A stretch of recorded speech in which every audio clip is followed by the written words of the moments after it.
Hey everyone, we're going live, so we'll wait to see who comes in.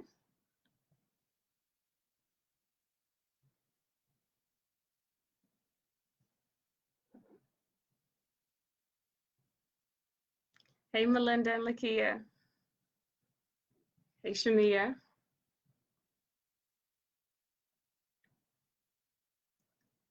We're going to wait about another minute to see who else joins us. Hey Latoya.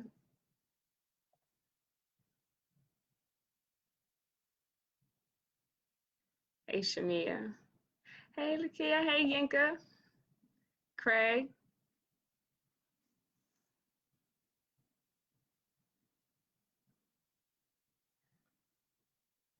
Hey Miss Hicks, how are you? I'm so glad you're on here.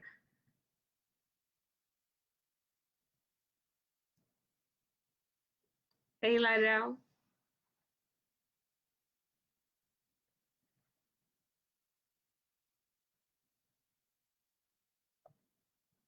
We'll wait about another minute, guys, before we get started. I'm so excited about this conversation. And Sean, I think this will be a great way for us to begin a dialogue that we are going to continue going into 2019. So I'm just so excited and so thankful for you all to be on here.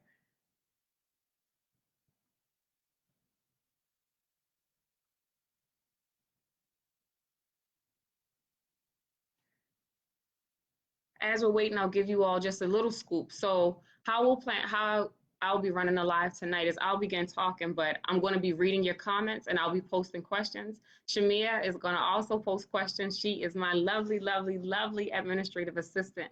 So she'll be posting questions to the group as well.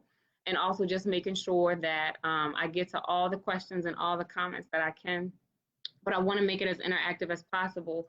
And one of the things that I want to make sure that I get everyone to take away is, topics that you all want to use or topics that you all want to see, making sure if you want to DM me or inbox me your email address that you do so I can make sure that we add you to our website and our email list. But let's get started, everyone. Lydell is ready to get the party started. Thank you, Lydell.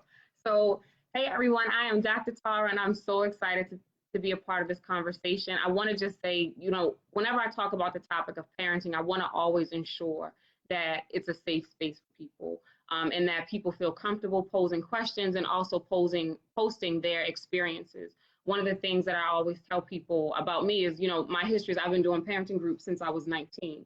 And I didn't do it when I had children, but I did it off of the shared experience that we have all been parented. And we take our own parenting experiences that we experienced as children and we bring them into all of our relationships.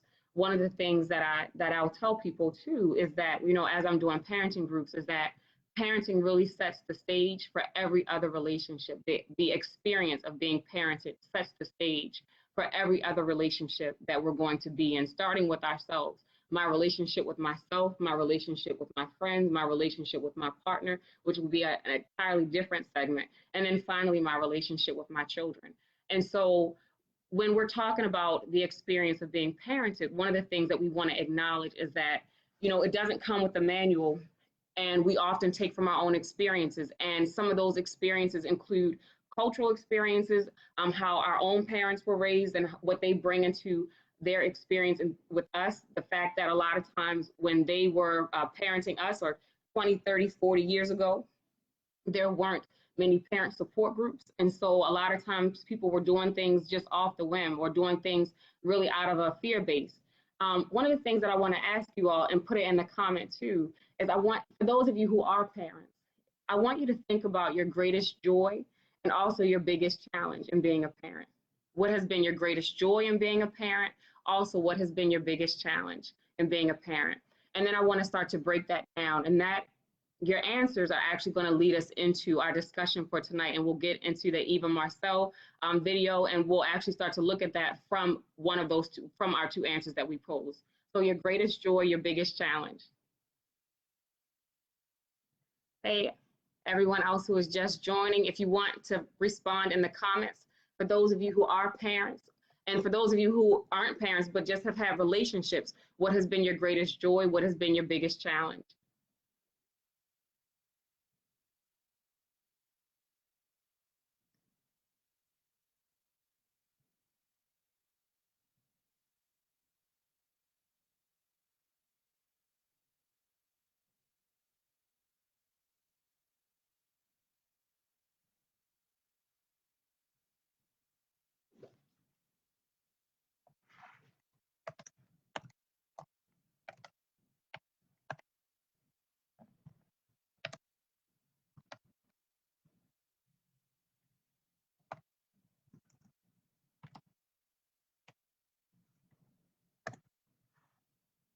Hey, everyone who just joined, I just posted a question that's going to help us start off the conversation for tonight.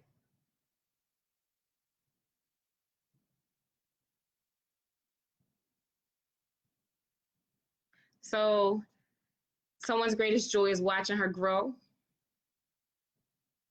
Thank you.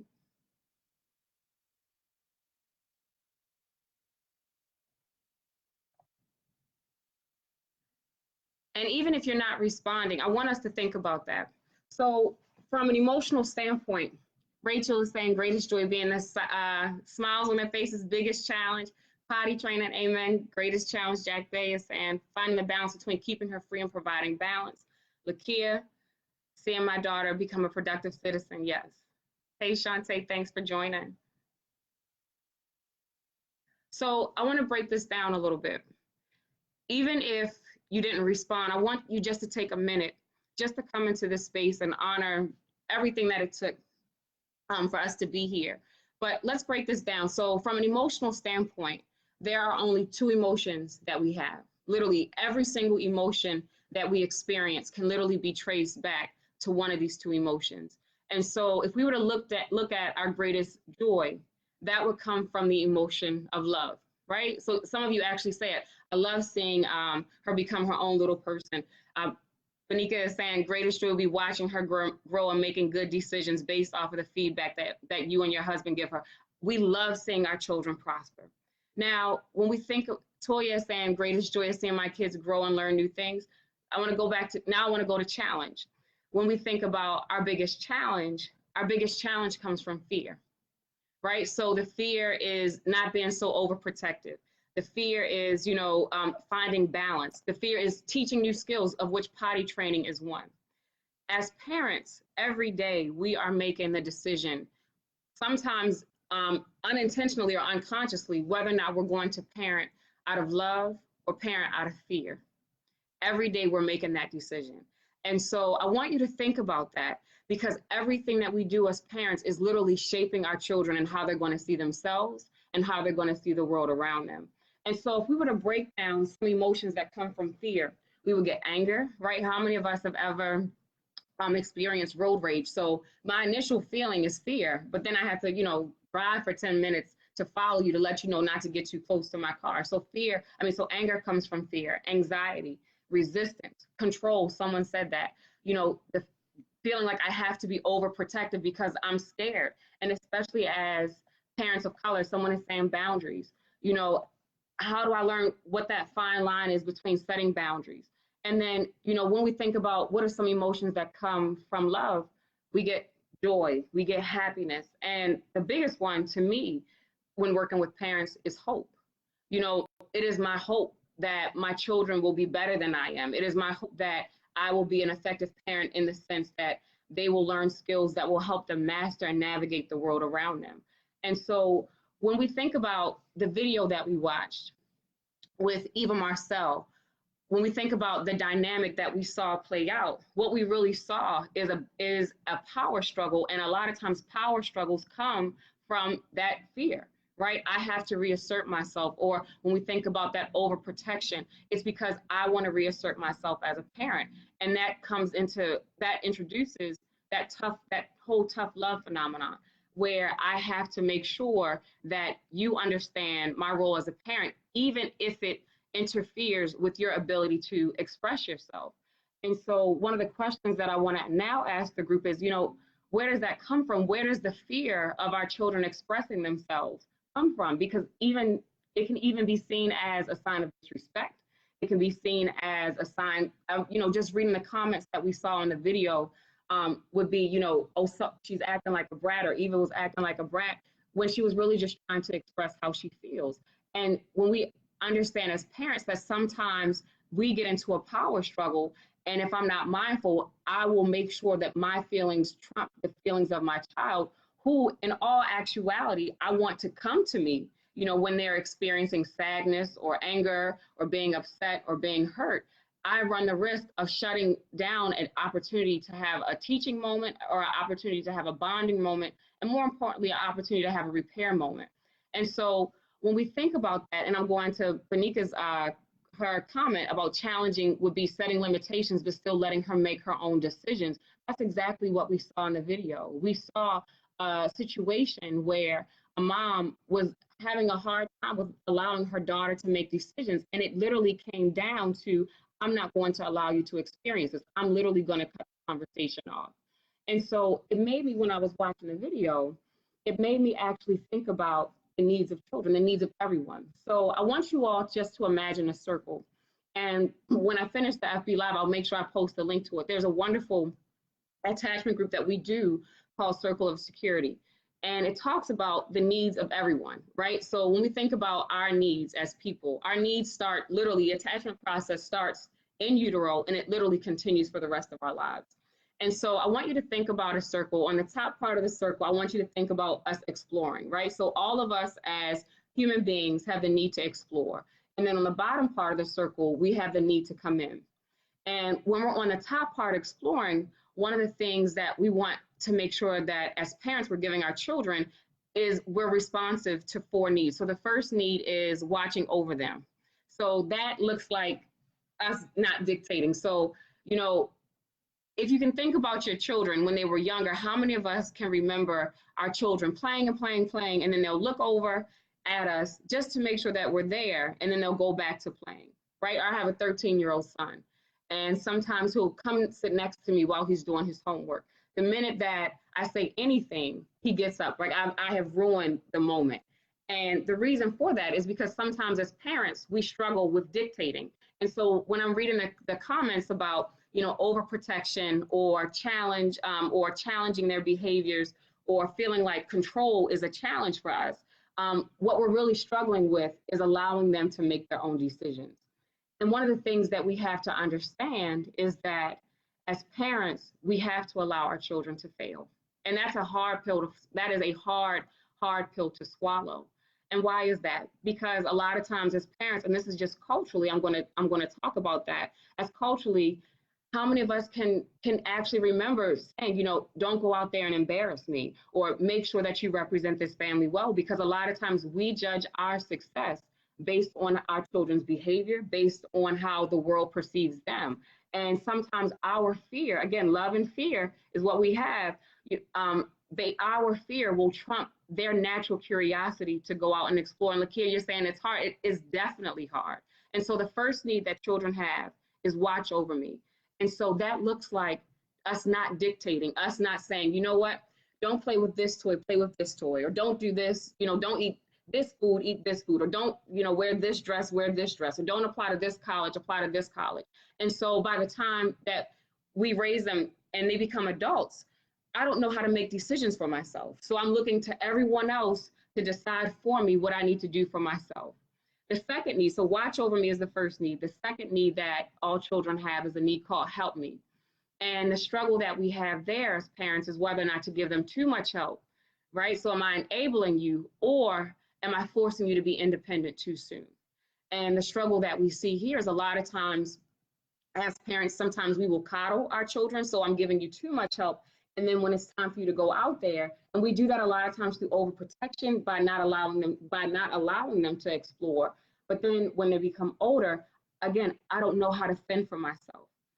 The third need, and this is one of the most important needs that we all have, is a need called delight in me. And if I could say anything about delight in me, it really is the foundation of a child's self-worth, right? So that's the ability of a child to know that they are lovable and worthy of love just for being who they are. And so when you think about children, or all of us are on social media, how many of us were that parent or have friends that post pictures of their babies, right? Like, this is the baby in the pink outfit. This is the baby in the blue outfit. This is the baby smiling. This is the baby laughing. This is the best baby in the history of babies. How many of us as parents can remember, or, even cousins or aunties or whatever, can remember looking at a child sleeping, right? We don't do that a lot of times when they're teenagers because they're not as fun and enjoyable. And so delight in me is the foundation of self-worth and self-love. So that is my ability as a parent to let you know that you are worthy of love just for being who you are. Now, the danger with that is that as children get older, is that sometimes that delight is replaced with another need called enjoy with me. So delight, foundation of self-worth, enjoy with me, foundation of self-esteem. And so if we're not careful as parents, and I want us to think about our own experience being parented first, right? Because the first person or the first relationship that parenting teaches you how to have is the relationship with yourself, which is why a lot of times us as adults are still hearing the voices of our parents, whether they were positive or negative. And so if I'm not careful as a parent, those delight in me moments will diminish, where those enjoy with me moments will increase, where they look like when you do something that I approve of, or when you do something that I agree with, then I'll give you praise. So I'm not delighting in you just for being who you are. I'm delighting in you for what you do. And the danger with that is that we raise children who can become people pleasers. And I want us to think about this for ourselves, right? Think about, am I the martyr for everyone else? Do I get my validation from making everyone else feel like they can come to me? This is how I feel good. This is how I identify myself. I'll literally talk to people and they will identify themselves in all of these roles. But then when I ask them something about themselves as a person, they have no idea where to start. And so I just want us to be mindful of that too. That fine line that sometimes we walk between that delight in me moment versus enjoy with me moments. And so that's the top half of the circle. That's the exploration. When children come in, so once I'm finished exploring, and it goes really, really quickly. Once I come in from exploration, I have the need to come into a safe haven. And so the first need is protection, right? I need protection from myself. I need protection from danger that is real and perceived. Protection looks like boundaries. So those of you who talked about the challenge is, setting boundaries. Protection looks like I need to learn to be fearful of danger. Where we run the risk is when I teach you to be fearful of me. And the reason why I say that is because when I teach you to be fearful of me, I also teach you not to come to me in situations where I could potentially help you. Then I have the need of comfort. I need comfort when I'm sad, when I'm afraid, when I'm upset. I need to be comforted. I need someone to allow me to experience these emotions. The third need at the bottom of the circle is still delight.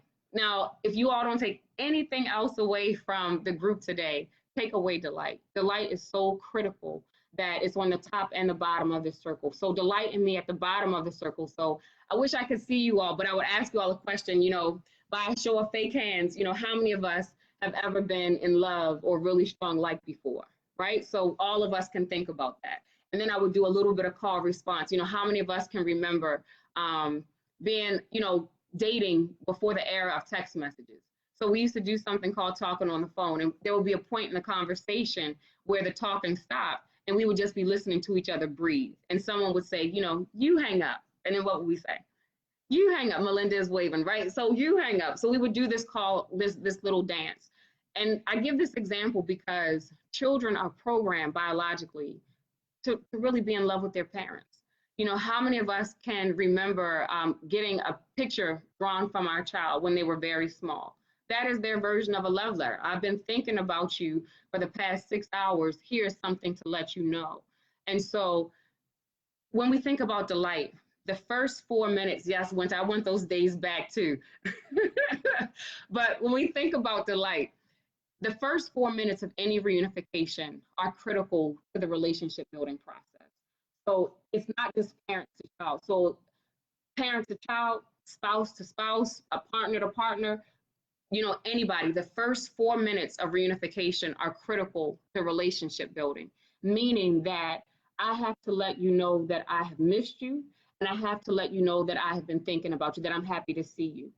And so, yes, Sharice, yes, you hang up first. And so when we think about that, delight is critical. So when I reconnect with you, I need to let you know, even if there has been a disagreement, even if you've gotten on my nerves, even if you haven't cleaned your room, even if you know you haven't done anything I've asked you to do, my delight in you as a person, my delight in you with your self-worth has not been diminished. And the reason why that's so critical is because, again, we don't want our children to base their self-worth with us as parents based on what they do. And then the last need that we all have is a need called organize my feelings. So there are 6 universal emotions that we all have, regardless of race, regardless of age, regardless of gender.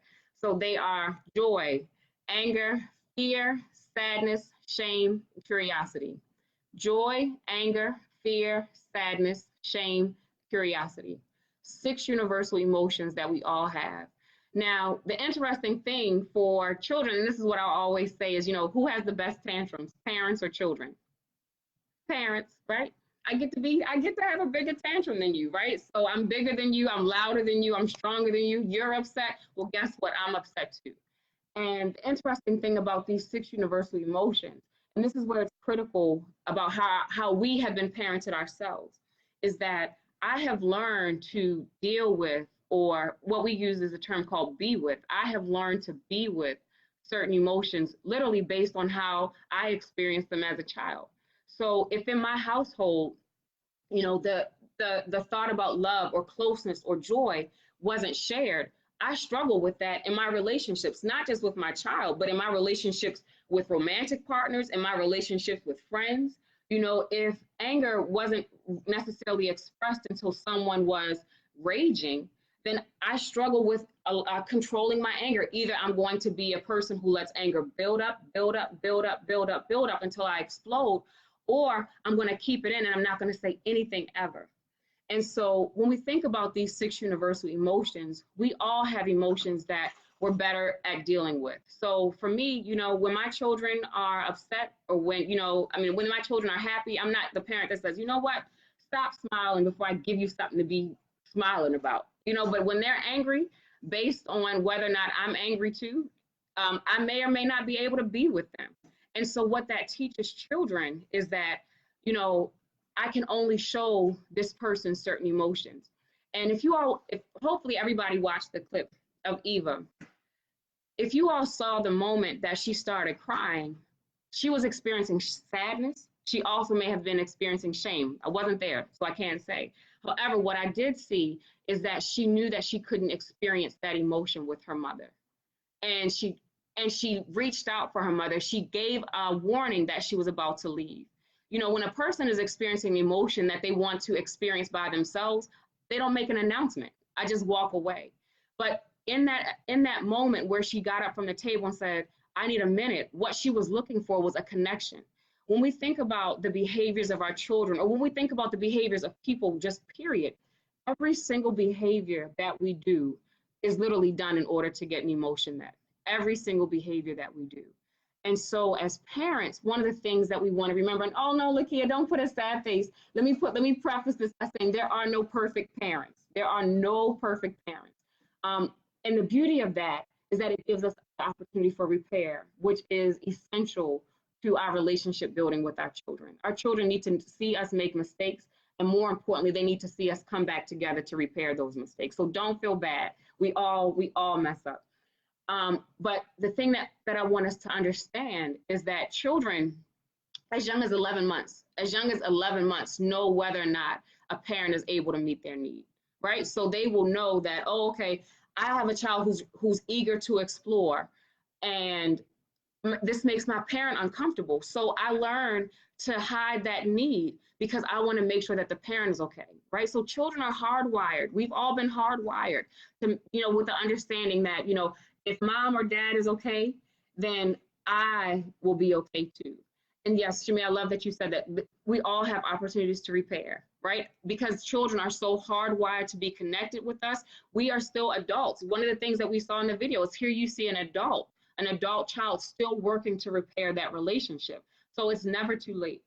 And so when we think about, yes, Nicole said 11 months. Wow. So just to go into that, the reason for that is because the child's brain is designed just to keep it alive, just to keep the child alive. And so in that understanding, I have to be so in tune with my parent that I need to know what makes them uncomfortable. So a good example of that is how many of us, I'm acting like I can see y'all, but how many of us can remember playing a game with our children when they were small? We still may play the game where we pretend to fake cry, right? So I'm pretending to cry, oh no, oh no. And what does that toddler or young child usually do?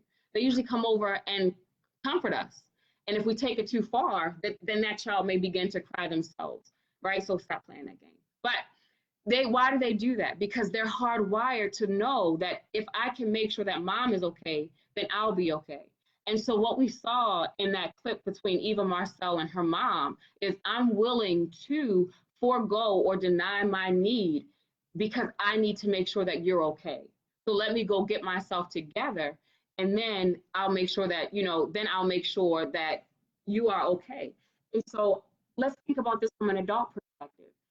All of us have people in our lives that we will definitely go to when we're having a good day, right? I can tell them, I'm having a good day. This happened, this awesome opportunity happened.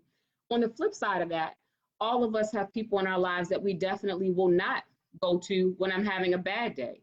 And so with that understanding, our children put on, create this very, very early understanding of what needs I have that my parent can or cannot meet.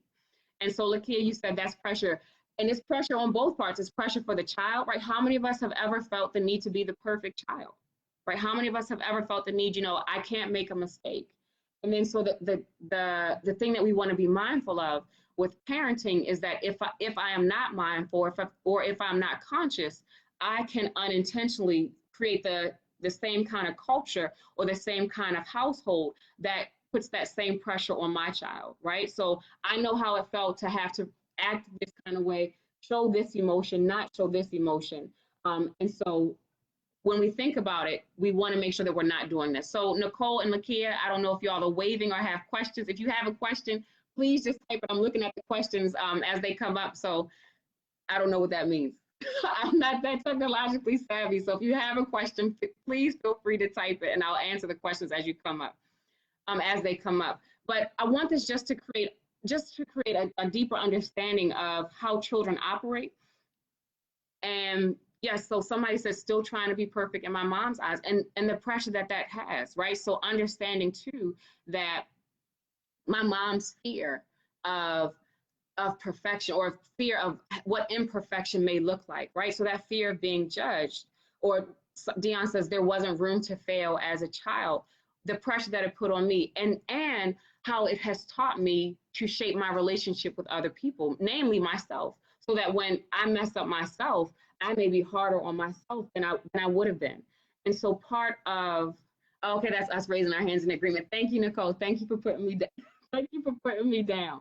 And so when we think about all of those things, we always want to be mindful of, what we can do to start to heal. And so when we think about that piece, the pressure to be perfect or still trying to be perfect, how do we start to give ourselves permission? And so if we understand that parenting really sets the framework for every single relationship that we have, every single relationship, starting with ourselves, the voices that we still continue to hear, the judgments that we may still continue to do, even the compassion that we're able to give ourselves. How do I set the framework to start to heal myself from that, without necessarily needing to, without understanding necessarily that I may not get closure? So on the IG, somebody put, they attempted to have a somewhat difficult conversation with their parent, and their parent was silent. Their parent didn't know how to take it. They just got silent. And the pressure that it felt, here I am trying to have a reconciliation moment or trying to have a repair moment, and I'm still not getting it. And so the part of our process becomes allowing ourselves to grieve, but then doing something or introducing something to ourselves from a clinical standpoint that's literally called an and yet moment. And yet, right? So a lot of times we will still carry grudges or be angry. And Nicole was talking about relieving ourselves of that pressure. Yes, I have to be compassionate with myself first. I have to give myself that permission. And a lot of us are still looking, even as an adult, still looking for permission from our parents, still looking for permission from our partners, still looking for permission from our friends to be happy. You know, do I have permission to be happy? Do I have permission to explore? Do I have permission to get comforted? Do I have permission to feel angry, happy, sad, ashamed, curious? Do I have permission? And how do we start to give ourselves permission? We start to introduce literally a phenomenon called "and yet," and that comes from grief. That comes from grief and loss, right? So what we're really looking to do when I'm still looking to get needs met, what I'm also acknowledging is that I may have not gotten those needs met, and I'm still grieving that. I'm still grieving that loss. And so when we think about the stages of grief, you have denial, you have anger. I want to focus on bargaining. So bargaining is literally the phrase called if then, right? So if my mom would have did this, or if my mom would have done this, then I would be better. Or if my dad would have been present, then I would be doing something else, right? So as long as we literally talk to ourselves and talk to others with that if then framework, we never have to change. We never have to change, right? Because that means that I'm able to either blame myself or I'm able to blame someone else for for the reason why I am the way I am. And the thing that we want to do is we want to change that to what's called an "and yet" moment. So my mom did this and yet I can still heal. Or this person wasn't able to tolerate me being upset, right? Her anger trumped my anger, and yet I can still allow me and my children or me and my partner to have healthy disagreements, right? We literally change those to "and yet" moments, and it literally becomes a mantra we tell ourselves. And so understanding what that looks like and giving ourselves permission, like Nicole was saying, giving ourselves permission to experience those "and yet" moments for ourselves in order to have that healing. When we think about that too, so Shamia is asking a question, can you give an example of how to show delight in teenagers? So I have a teenage son, and so sometimes showing delight is literally just eye contact. So the interesting thing about teenagers is that the teenage brain and the toddler brain are most similar, literally most similar, meaning that, you know, toddlers go through these huge growth spurts. And so when we think about them, you know, I don't have any fear. I think I can jump off the table. I think I can do this. No, I'm saying no to everything. I'm creating my own space. I'm in my own little world. Teenagers, that's it on steroids, right? So I'm thinking I can do text and drive. I'm thinking that I don't have to, you know, answer anyone. I'm saying no, I'm creating my own world.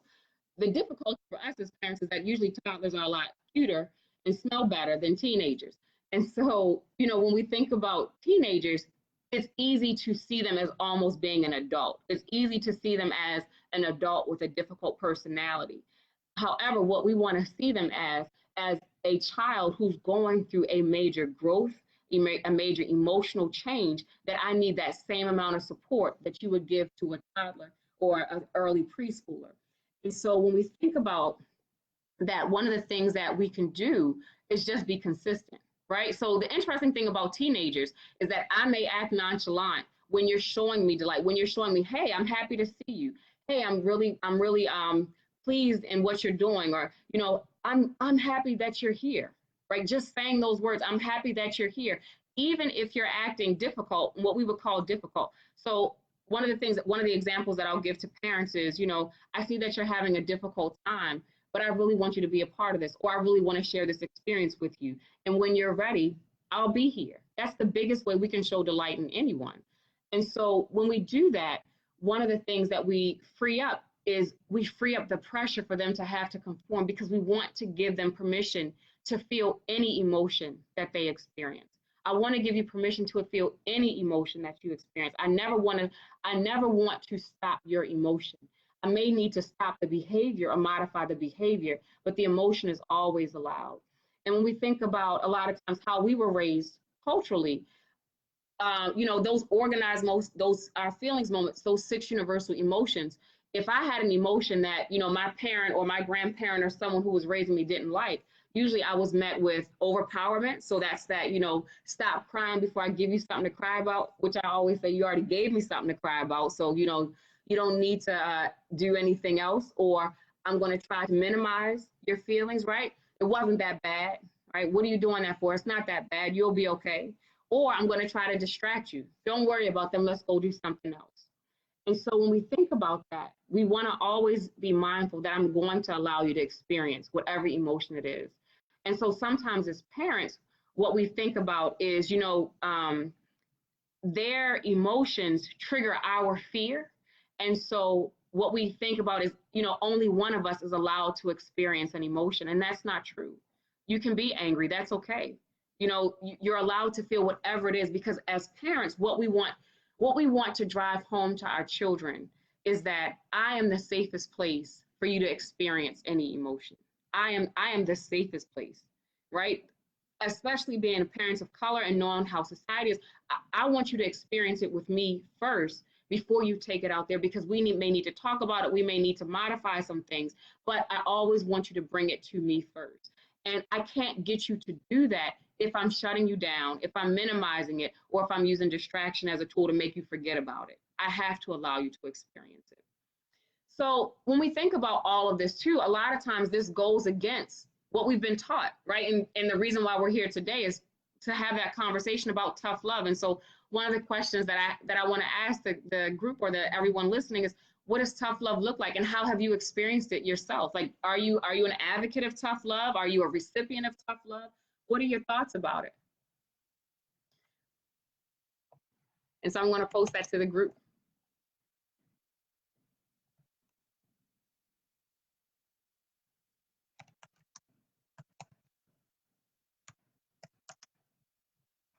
So Jack Bay is saying, what a beautiful way to handle an explosive tantrum. What's a beautiful way to handle an explosive tantrum or a small child pushing boundaries? So yes, making connections. So making eye contact is perfect. If you can touch, I'm a big fan of touching and just letting children know that they're safe. And staying calm. That's the biggest thing that you can do. The goal is that will diminish it over time. So I may not stop the tantrum right away, but if I can get it from being a 15-minute tantrum to a 10-minute tantrum to a 5-minute tantrum, then I'm making progress. Our goal is to always be consistent and always remind ourselves that it's not personal. What I'm experiencing is a child who doesn't know how to organize their feelings, and they're looking for me. So the example that I give oftentimes is my daughter Lola has to get up and has to have about 15 minutes in the morning where she can walk around the house about 3 times to kind of get herself together. Now, I know that if I wake up late, I'm interfering or I'm disrupting her 15 minutes. And she's not going to have the cognitive process. She's not going to have the foresight to say, hey, mom, you made me upset, or you woke me up late, or you did this. But what will she do? She'll have a tantrum. And so I may have been the one that triggered it a little bit, or me as a parent, I'm the expert of my child. And so I know this, but I didn't prepare adequately because I'm human, right? I may have been tired. I may have had something to do.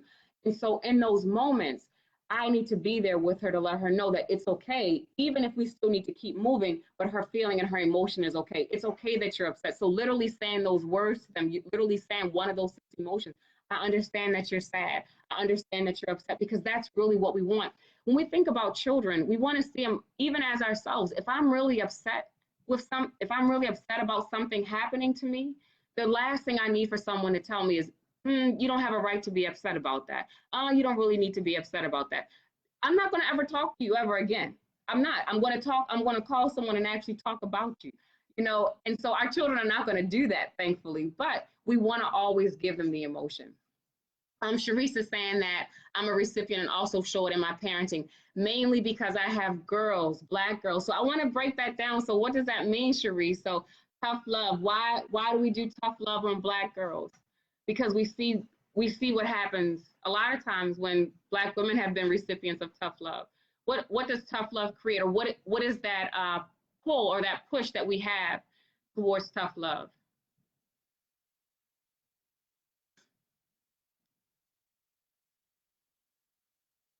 Toya is saying, I don't care for the term tough love. It's like calling a child spoiled rotten. Yeah.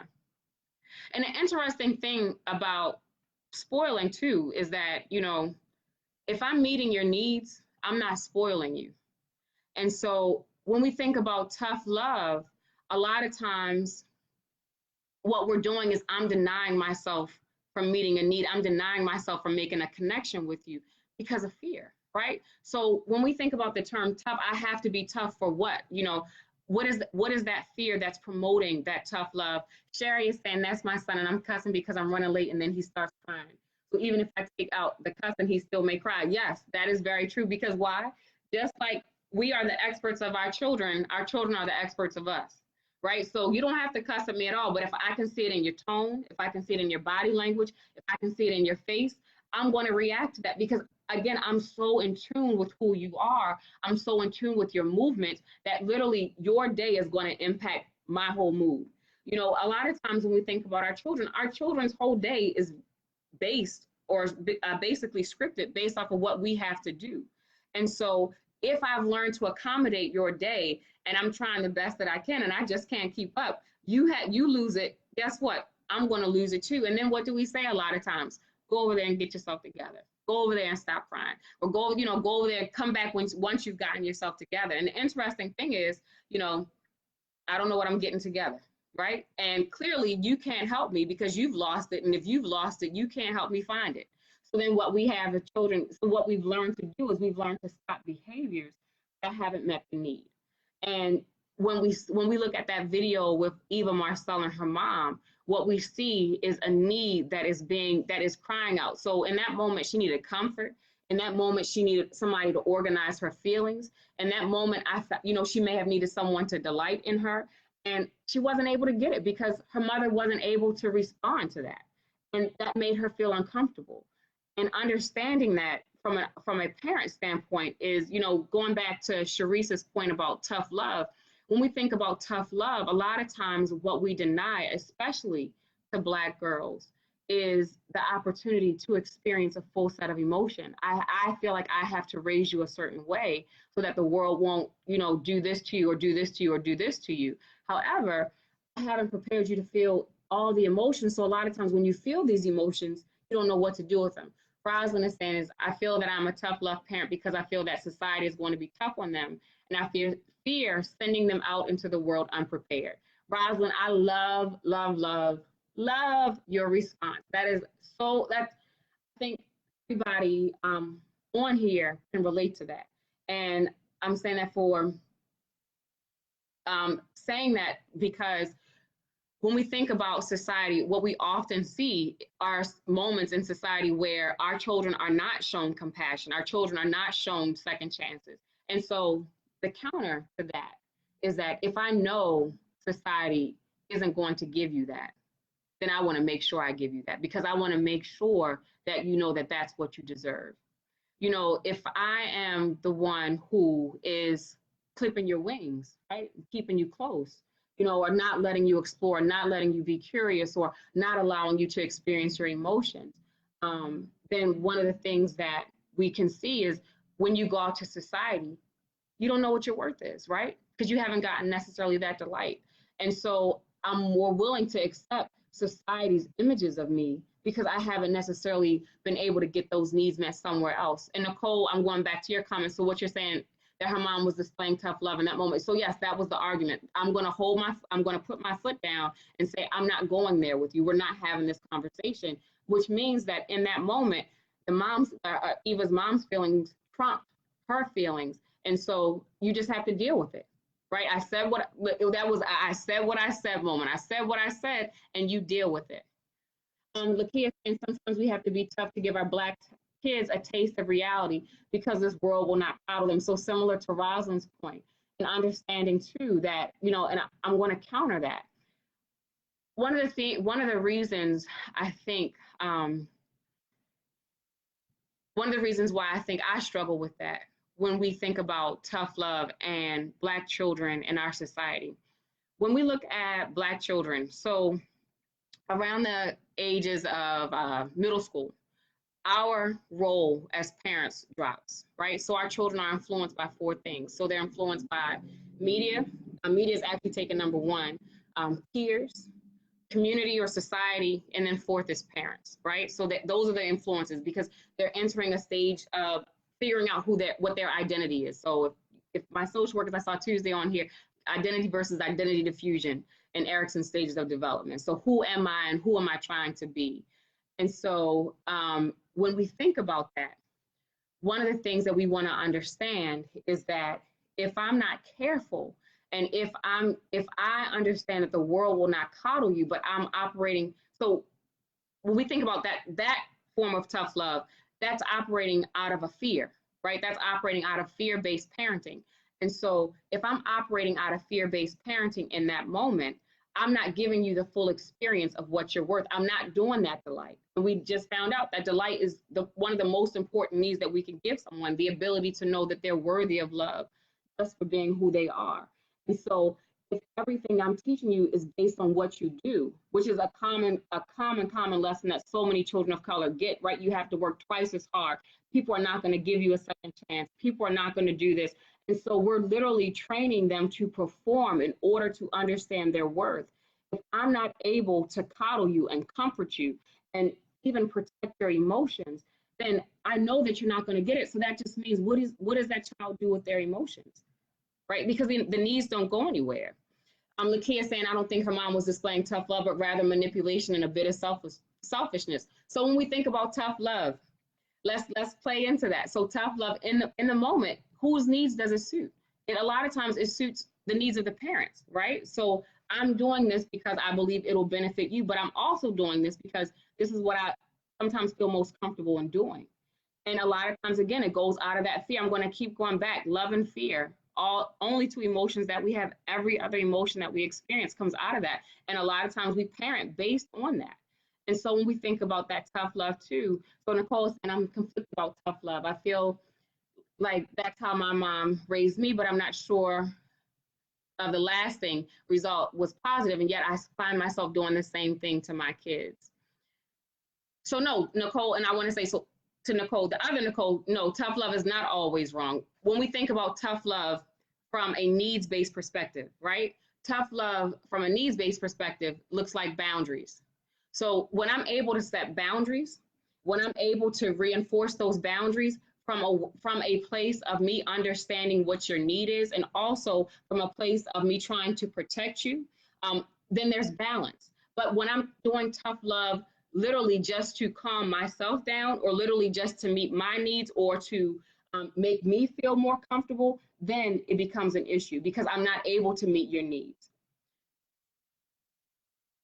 And so Sharice is saying her example of tough love, or the example that she often hears is, I think it was, I am your mother and you have to do as I say. Yes, so that's a great example of it. Look, I'm not having this conversation with you, and there's no relational conversation. There's no relationship back and forth.